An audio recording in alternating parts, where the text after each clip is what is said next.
Last year, the Ohio State Buckeyes continued their newfound tradition of producing elite offenses. You can thank Ohio State head coach and former offensive coordinator Ryan Day for jumpstarting that tradition, and I think in Day's fifth season with new offensive coordinator Brian Hartline, a new quarterback, who likely will be Kyle McCord, and some new pieces on the offensive line, I think that Ohio State is set up to have an elite offense for the fifth year in a row. Even losing an NFL tackle like Paris Johnson Jr. and Ohio State's greatest passing quarterback in their history in C.J. Stroud, I think because of improvements along the interior of the offensive line, Marvin Harrison Jr. and Emeka Egbuka, and also tight end Cade Stover returning, and a new kind of play caller in Brian Hartline, who I expect Ryan Day to collaborate with on some play calls if Brian Hartline needs help, along with a running back room that will be healthier. I'd say for sure, I think this offense will be better than last year's offense. But before we talk about this year's offense, I do want to brush over the fact and cover Ryan Day's offenses here with Ohio State.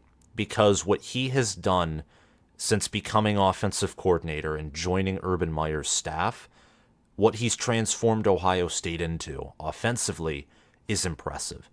You can criticize Ryan Day for his staff hirings. You can criticize him for the fact that he seems to care much less about the defense than he does the offense. You can criticize him for the fact that he seems to not be on his A game against top-tier teams unlike Urban Meyer. Of course, to compensate for that, he hasn't lost to Purdue or Iowa by 4 touchdowns. But there's also a mental toughness aspect to that a lot of Ohio State fans have said in my comment sections and in other comment sections, and even in their own writings online and blog posts and sports websites. There are complaints regarding all of those things that I mentioned, the defense, the mental toughness, the strength and conditioning. However, there's one thing you can't criticize. Oh, also special teams. You can criticize that. If there's one thing you can't criticize about Ryan Day, it would be how he has built this offense. That would be it. Last year, Ohio State scored 44.2 points per game. That's the second best scoring offense in the country. Only Tennessee led the Buckeyes there. In 2021, they scored 45.7 points per game, which was first nationally. In 2020, they scored 41 points per game, which was good for 11th nationally. However, that was the COVID year. Only against Big Ten teams. It was a very weird time to play in the Big Ten, Pac-12, or any conference that temporarily canceled playing in 2020 and then spontaneously rejuvenated or restarted the season. And in 2019, the Buckeyes scored 46.9 points per game, which was good for third in the country. I know LSU was ahead of them, and I think Alabama was as well in terms of scoring offense. Let's look at another metric that I found and that I've recently become very interested in. College football FBS team points per play. That means how many points do you score on average per play that you run. Ohio State led the nation in this category last year, scoring 0.648 points per play. In 2021, the Ohio State Buckeyes were once again number one, scoring 0.637 points per play. Ohio State in 2020 was 11th, just like in scoring offense, in points per play. In 2020, scoring 0.555. And in 2019, Ohio State was third in points per play, just like in 2019, scoring 0.596 points per play. Of course, points per play, while not a perfect metric, is a great indicator of whether you're going to be a top 10, top 15 team, so a New Year's Six Bowl eligible team, or if you're going to reach the college football playoff, as there have been very few teams that have been outside of the top 15 in points per play that have made the college football playoff, with some of Dabo Swinney's Clemson teams in the late 2010s and Brian Kelly's Notre Dame teams often being exceptions to that rule, but Oklahoma, Ohio State, Washington in 2016, most of the Alabama teams all fitting typically in that top 15, top 10 range. And of course, that's also paired with good defensive play. on that side of the ball as well. But we're talking about the offense today. And Ryan Day has built a consistent powerhouse on offense, a powerhouse that recently is only getting better. It's not getting worse. And the evidence for that, I'd say, is in the wide receiver room, where the current wide receivers coach is now going to be the offensive coordinator for the first time. Ever since Ohio State under Ryan Day began this journey to producing elite offenses, their wide receiver core and their passing attack has greatly evolved. Justin Fields was very talented. However, I would argue he didn't have the same wide receiver core that C.J. Stroud did, which may be the reason why C.J. Stroud is purely considered to be the better passing quarterback, but also I think that's because C.J. Stroud often made better reads and wasn't as risky. Fields, of course, being the much better overall athlete, rushing for nearly 500 yards in 2019 and rushing for a few more 100 yards in 2020. But Ohio State did not even have a 1,000-yard receiver in 2019. Chris Olave led the team in receiving yards with 849. He had 12 receiving touchdowns. KJ Hill was second in receiving yards, but number one in receptions with 636 receiving yards and 10 receiving touchdowns. Benjamin Victor had over 500 receiving yards. Garrett Wilson had just under 500. Austin Mack had 361. Jeremy Ruckert and Luke Farrell didn't even have 200 receiving yards overall. Really, Ohio State in 2019 was more of a running team. In fact, they ran for more total yards per game than they passed for yards per game, which is pretty incredible given Ryan Day's recent reputation. And that was largely due to Urban Meyer because J.K. Dobbins was an Urban Meyer recruit. Master Teague nearly had 1,000 yards that year, so if that tells you anything about the supporting cast of that team, it was legendary. Ohio State in 2020 finally broke having more passing yards than rushing yards, albeit they only had 45 more passing yards than rushing yards. They did not have a 1,000-yard receiver, but they only played in 8 games, and they had 2 700-yard or more wide receivers in Chris Olave and Garrett Wilson. Also, Jeremy Ruckert managed to have slightly more receiving yards in 2020 than he did in 2019, despite less games being played. Then you get to 2021, and Ohio State goes from only having 45 more passing yards than rushing yards, and they go to having like nearly 2,600 more passing yards than rushing yards. And this is a combination of the offensive line being less physical, but more importantly, it's just about what Ryan Day wanted to do. Ryan Day had great running backs that year, TreVeyon Henderson, Miyan Williams when he was healthy. Master Teague was a solid backup. Marcus Crowley and Evan Pryor were also in there at running back. And yes, the offensive line wasn't as physical. Greg Stradwara's poor recruiting and development were very clear in the 2021 offensive line, but they weren't bad by any means. They only gave up 17 sacks, and the team still averaged 5.5 yards per carry rushing on the ground. It was just against physical defensive lines and physical defenses like Michigan, who had Aiden Hutchinson, David Ajabo, and Christopher Hinton amongst their front four, and against Oregon, who had Kayvon Thibodeau, who's a first-round pick. It was against those kind of defenses where the offensive line failed.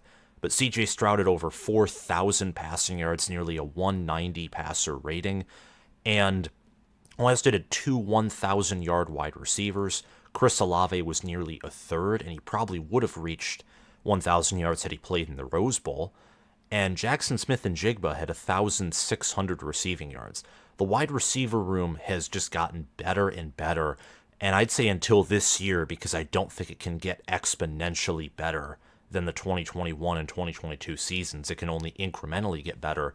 The wide receiver room was increasing exponentially from 2018 to 19 to 2020 until reaching nearly its apex in 2021, and now it's still somehow getting better. I'd say prime Jackson Smith and Jigba when he was healthy in college, and Marvin Harrison Jr. currently those are Brian Hartline's best wide receivers.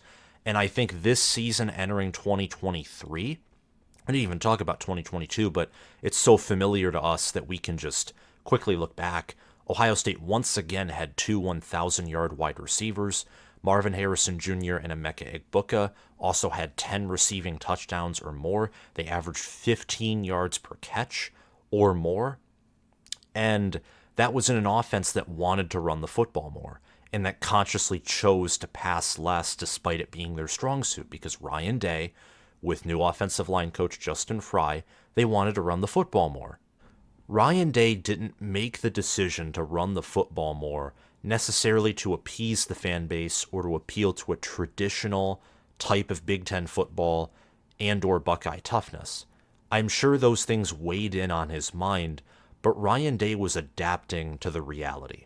He saw the reality that even though the 2021 offense was the child of his brain, created in his own laboratory, and even though it was the best offense in America, it couldn't win the Big Ten, at least consistently.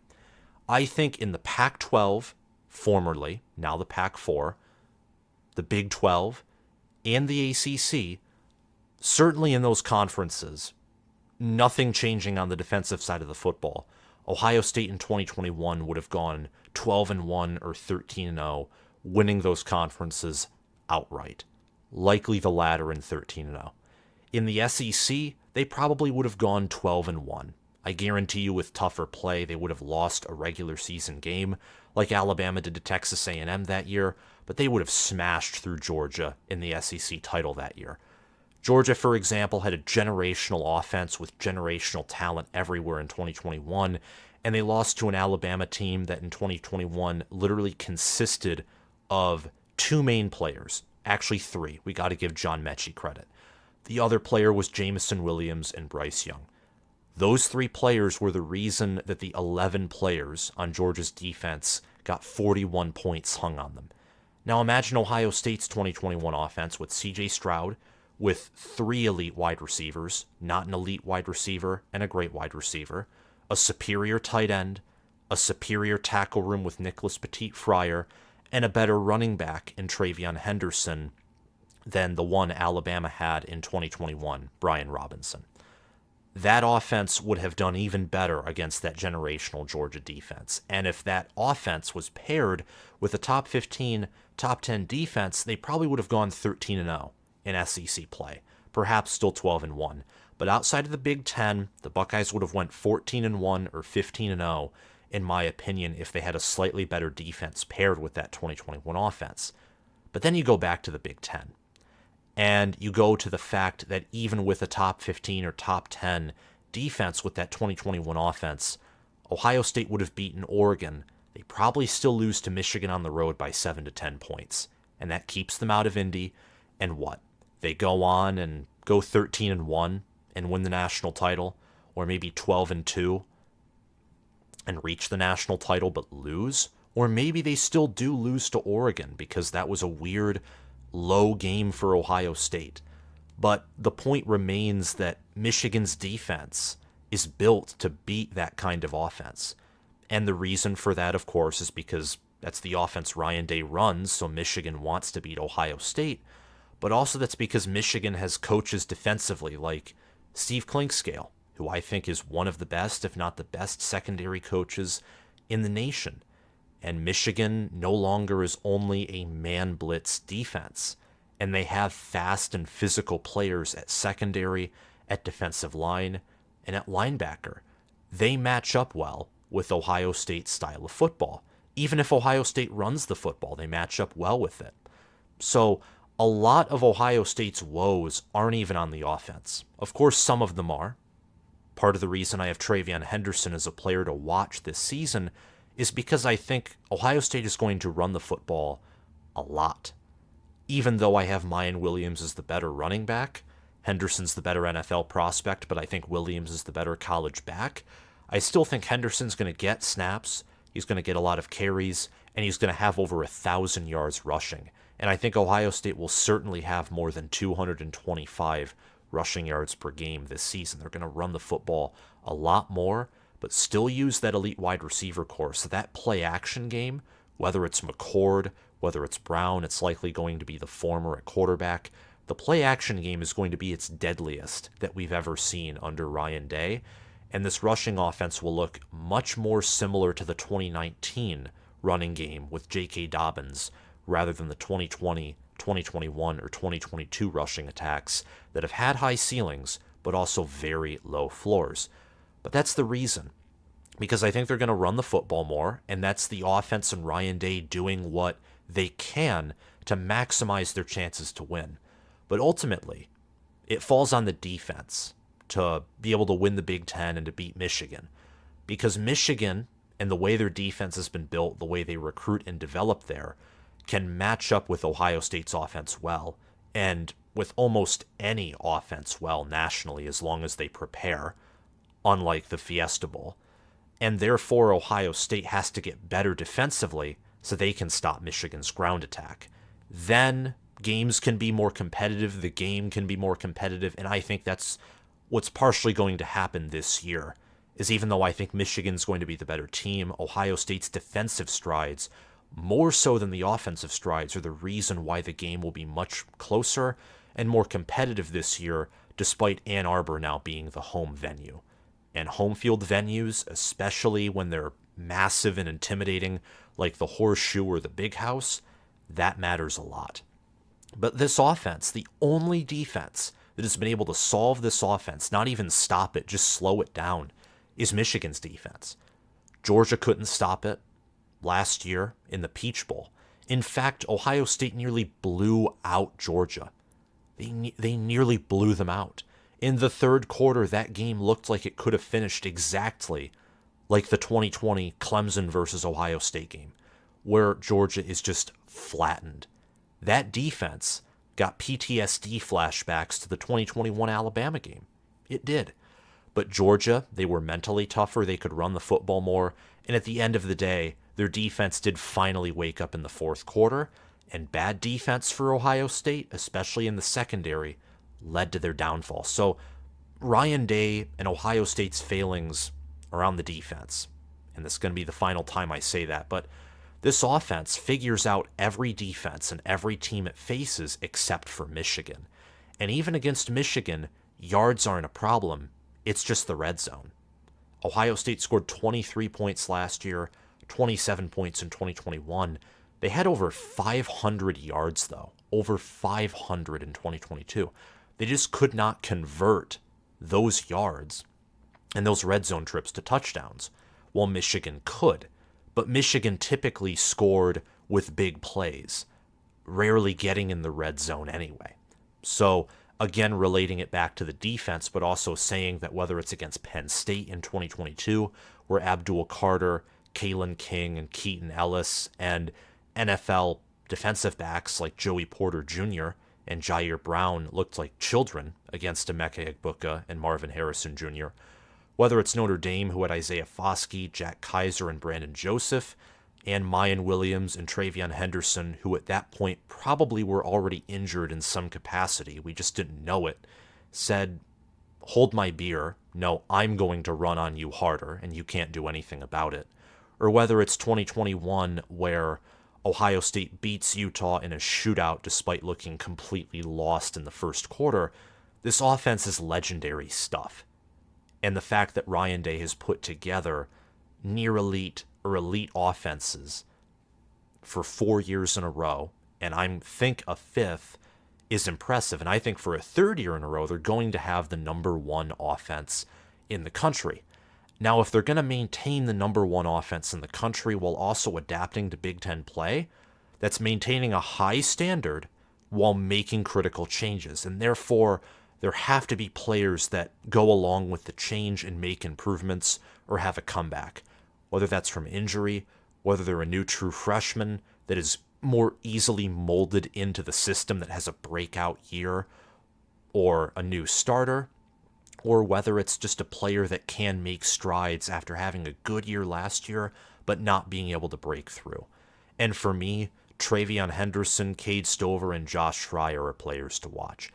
None are a true freshman. If some true freshmen do get involved for Ohio State, which I don't think any will, But if they do, there will be some involvement potentially at tackle with Luke Montgomery, who's received high praise from Ryan Day and the offensive staff this preseason. Carnell Tate, Noah Rogers, Brandon Innes as true freshmen. They might get some receptions, especially if Fleming, just given his history, can't maintain his health. He did to a great degree last year, and I hope he stays healthy this year, but that's just something to watch out for. On the defensive side of the football, there's so much experience and so many incoming transfers, I don't think a true freshman will start there. But to focus on the offense, Cade Stover, we already talked about Henderson. Stover was a key piece to Ohio State's offense last year. Very key piece, that's for sure. But he can improve in big moments. He had over 400 receiving yards, which is a lot for an Ohio State tight end especially, and he also had 5 receiving touchdowns. His best games, from my memory, are the Penn State game, where he had 78 receiving yards and 1 receiving touchdown. Against Indiana, he had 2 receiving touchdowns, and against Wisconsin, he had 2 receiving touchdowns as well. But he only had 13 total yards and several drops against Michigan, and he only had 1 reception for 7 yards against Georgia. So can he come through in those bigger games and bigger moments? We'll see. I certainly think that he is going to be an all Big Ten caliber tight end this season. And finally, offensive tackle Josh Fryer, who's locked down a tackle spot. The other tackle spot opposite of left tackle, which is where Fryer looks to start, there's a battle going on between Zen Michalski and Tegra Tishabola. Those are the 2 players who are battling for that right tackle spot. But Josh Fryer's locked up that spot. Will he play at an all Big Ten caliber level?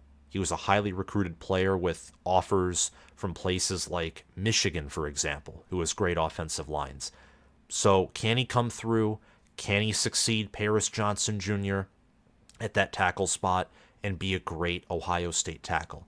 And for Henderson, can he have a massive bounce back year in 2023? Which, as long as he's healthy, I think the unanimous answer to that is yes, he will have a bounce back season.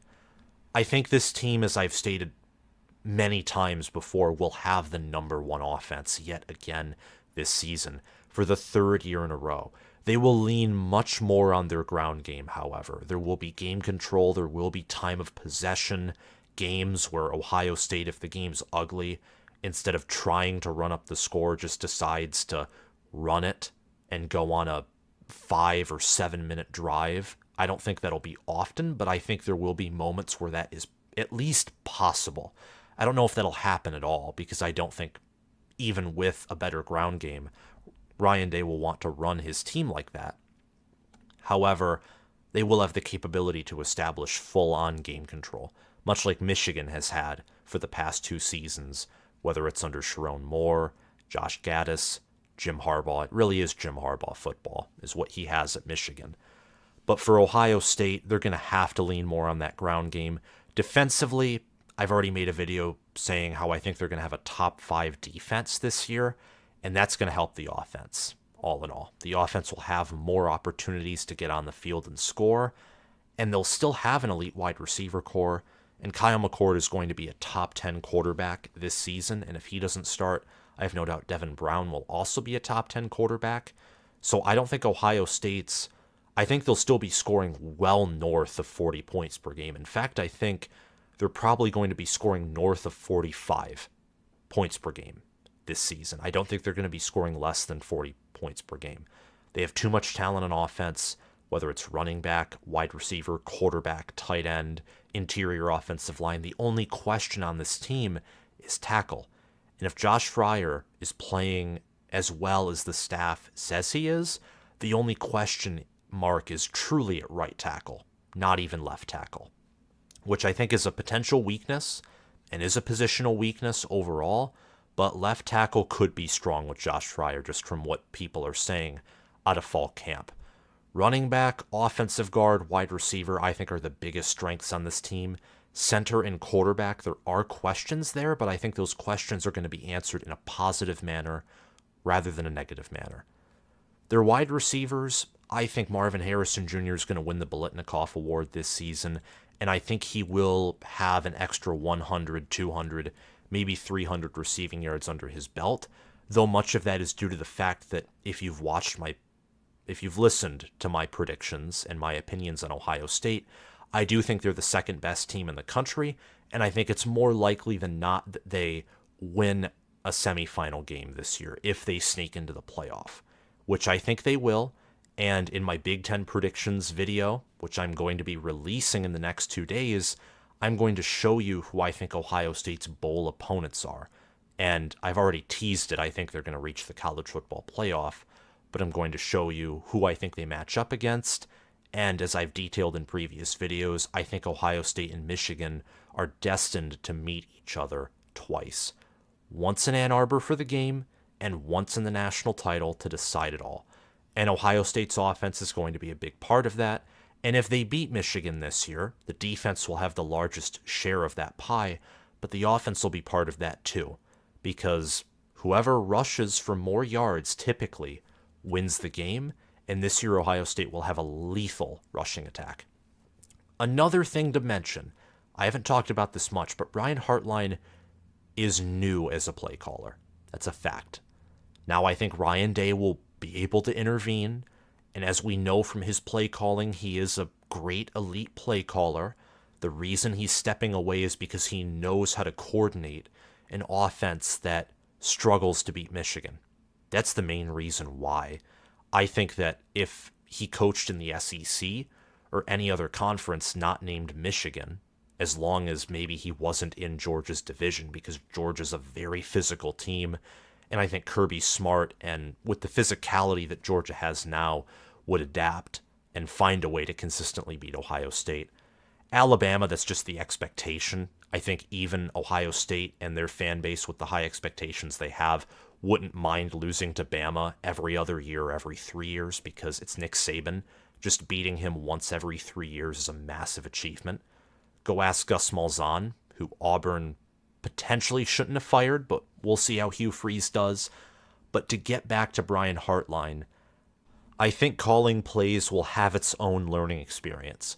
But with a superior supporting cast on offense to almost anyone in the country, with an elite wide receiver room, which Brian Hartline knows well and has awesome chemistry with, I'm confident that he will progress as a coordinator from the game against Indiana to open up the year on the road to the Michigan game and the game to close the year on the road. I think that he's going to grow exponentially as a coordinator from game 1 to game 12, and then game 13, if the Buckeyes reach the Big Ten championship game, or if game 13 is in a bowl game or a college football playoff semifinal, I think it's going to be the latter out of those three.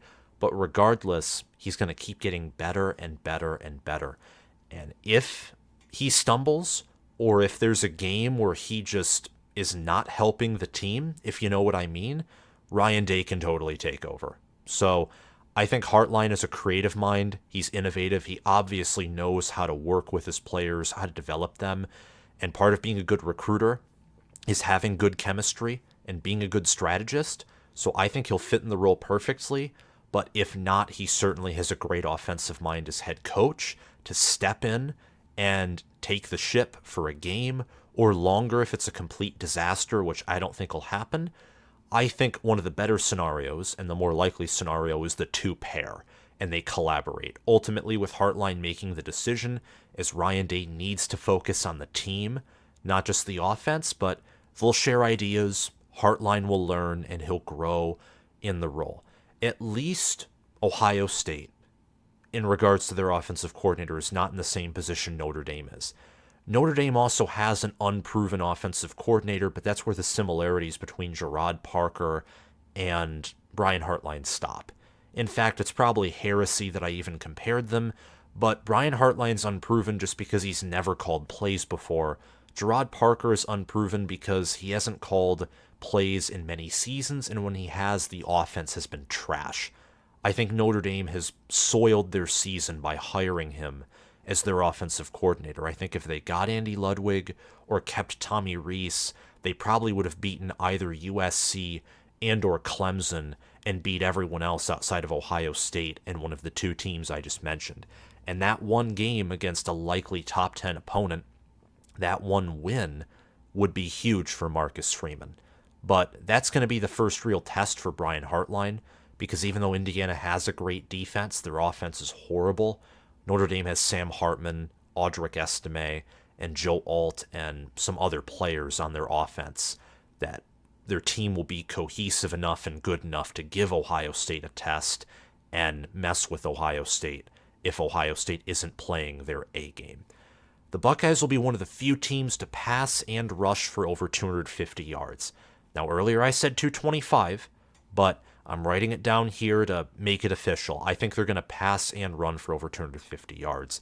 In fact, as you'll see in my Big Ten predictions video, I have them still passing for over 300 yards per game, but I also think they're going to rush for over 250 yards per game.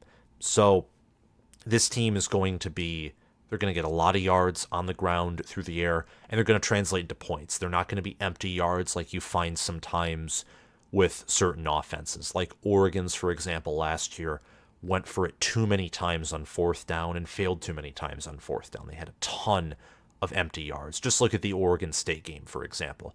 That's not going to be Ohio State here. Not one bit. They'll have a top 5 scoring offense, and they'll finish top 5 in points per play. This is being very generous, and I'm only doing this because they're changing their scheme and because Brian Hartline is going to be calling plays, so there's variability there, but it's a guarantee they're going to be top 5 in both of those metrics.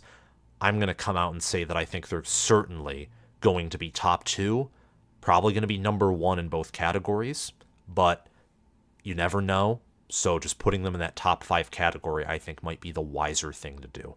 They're strong at running back, offensive guard, wide receiver, and offensive tackle. This offense, I've given tons of reasons why, is going to be number 1 or at least number 2, number 3 in the country in 2023. They're going to be in that elite category. And that's thanks to Justin Fry. That's thanks to Tony Alford, Ryan Day, Brian Hartline, and to all the players that are going to be starting for Ohio State, especially Carson Hinsman, Donovan Jackson, Matthew Jones, and players like Marvin Harrison Jr.